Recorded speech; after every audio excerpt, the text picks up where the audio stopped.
Mpenzi mtazamaji na mfuatiliaji wa chaneli hii, karibu katika Ifahamu Teknolojia. Na leo nataka tujadili kuhusu swala la mikopo online. Karibu.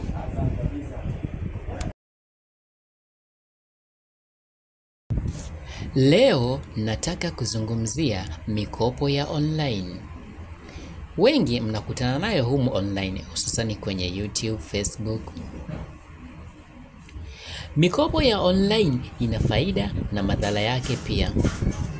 Sasa nikawa nipo dilema kufahamu kwamba niwe positive au negative kwao.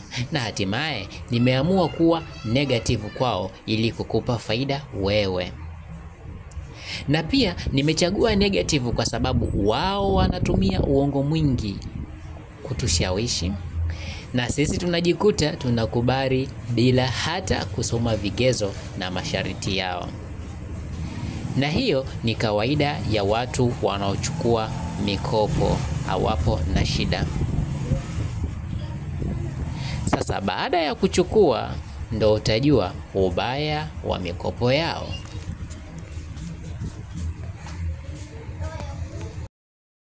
Kwanza kabisa, riba yao ni kubwa mno. Ukizingatia pia bado pesa yenyewe unatumiwa kwenye simu, ambapo ukienda kutoa kuna makato pia.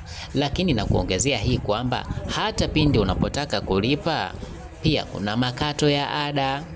Na kusanua tu, pesa utakayoipata mkononi baada ya kutoa na pesa utakayoweka kwenye simu pindi unapotaka kulipa inakaribia theluthi au ni theluthi au ni nusu kabisa ya pesa uliyokopa ambayo uliishika mkononi.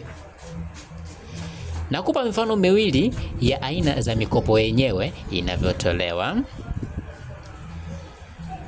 Kwanza, mfano mkopo wa shilingi 10,000, kuna kampuni watakutumia 10,000 kisha wewe utalipa 14,000 mpaka 15,000 na kuendelea.